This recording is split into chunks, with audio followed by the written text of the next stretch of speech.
And so if I am wanting to control you, I'm going to map this piece out for you first. I'm usually thinking through the central question of what is wrong. So something disturbing happens in my relationship, in my world, something is not going the way that I like it, and the first thing that I ask is what is wrong? I come home and Jessie's sitting on the couch and on her phone and looks like she's in a bad mood, and I say, what's wrong? It's the default through which most of us are trained to see the world, yeah? And what is wrong has one of two answers, right? It's either going to be you or it's going to be me. Pretty simple. And if I think that there's something wrong with you, I'm going to get angry and I'm going to feel self-righteous. And if I start thinking that there's something wrong with me, I'm going to start feeling more depressed and anxious. And a whole variety of other things, but I'm going to try and keep this kind of broad-based and simple for now. So I'll get into a relationship and something won't go the way that I want. Somebody doesn't show up exactly on time when I want them to show up, and so I might start thinking, you know, what's wrong with this person is that they're inconsiderate and they have no respect for me, and you know, they need to get a watch, and I'm going to start strategizing all the ways that they're going to need to change. And then I'll swing the other way and think, I'm a complete control freak. Why do I have to micromanage everything? You know, what is wrong with me? And so many of us swing in relationships between these two ways of seeing the world, grounded in the question of what is wrong. This is the world of blame and shame. Because really, what I'm wanting to do is figure out who's to blame, who did something wrong. And then the theory of growth and learning in this framework is that people learn the best through suffering. All right, so we learn through suffering in this one. And how does that work? Well, if you've done something wrong, the best way to have you not do something wrong again is to make you feel bad. So then what am I going to do? I'm going to try and make you feel bad for what you did, as my theory that if I can make you feel bad enough, you won't do it again. So then my primary default for interacting with you is to increase your suffering in order to control your behavior. Any thoughts on that just as a start? It's not going to end well. It's not going to end well. That's really true. It tends not to end well. Punishment. Right? So we learn through suffering. We really believe in punitive punishment.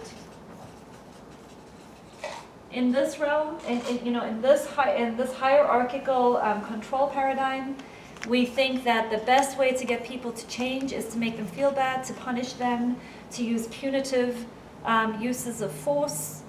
And when I talk about force, it's everything from giving somebody the silent treatment, to calling them names, to slamming doors, to throwing glasses, to getting physically violent, to murder. Or suicide, actually. I mean, we can go either way. Yeah. But people who believe in that often think that they're offering clarity and they're helping. You know, people who follow this Yes. aren't necessarily terrible people. They really think it works. Yes. Because they're offering advice and wisdom and Yes. clarity. Yes. So this entire way of being, through the lens that I'm going to talk about today, is a strategy to meet needs. And I'm glad you're bringing that up, because it's not necessarily bad. If you want to think about it, this is the realm of what I would call hierarchy and domination, which I would say are important things for us to be good at. I really believe that we need to be good at this before we're really able to truly transcend and integrate it. Because if we're afraid of it and we don't know how to do it and we're not competent in this, then nonviolence is a form of a defense mechanism and a form of passivity, because I don't have another option. But when I'm really good at this, when I understand that think about it like this. As a child, you've grown up in a hierarchy. When you are a child, you are dependent upon other people who have authority and power over you. So the very first system that you learn about in life is one of power up and down. And your first experience is one of being dependent on others. Now, if you're lucky, your experience of being dependent on others felt safe and nurturing and empathic and warm and was growth producing and helped you then develop into more states where you go from dependent to independent to interdependent. Okay, so ideally what happens is we start off in this little hierarchy. We start with, this is a power over and under system. We start off as dependence. And then we move into independence, right? We've got to take one part of the continuum, swing to the other side, ideally in adolescence, okay? Where you've got a strong sense of identity that's developed. And so now you can reject everything that you were dependent on. And then hopefully we don't stall out there, although I do think that our culture has stalled out there. But the next movement is one of moving to interdependence. Sorry, that's really hard to read. That says interdependence. And so ideally the next step is I know what it's like to collapse and know that I need other people. And my experiences are that other people are safe and available and reliable. I can depend on communities and other people, which then helps me build my sense of self through a lot of mirroring, for example. And then I can find my sense of me. I can find my sense of identity. And so I can start finding the assertion of what I'm all about. And when I'm able to do both of those really well, I have two strong parts, strong healthy parts that then integrate into interdependence.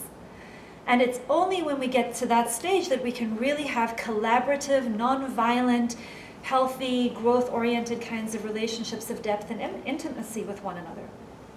And so there's capacity that many of us need to develop because the vast majority of the people that I know anyway, I don't know about on the planet, but the people I've interacted with in my tiny lifetime have wounds here and have wounds here and have a very hard time moving to holding dialectics in relationships. So being able to both feel really attached and safe and secure while also having a sense of autonomy and independence, and being able to negotiate those two things effectively with another person.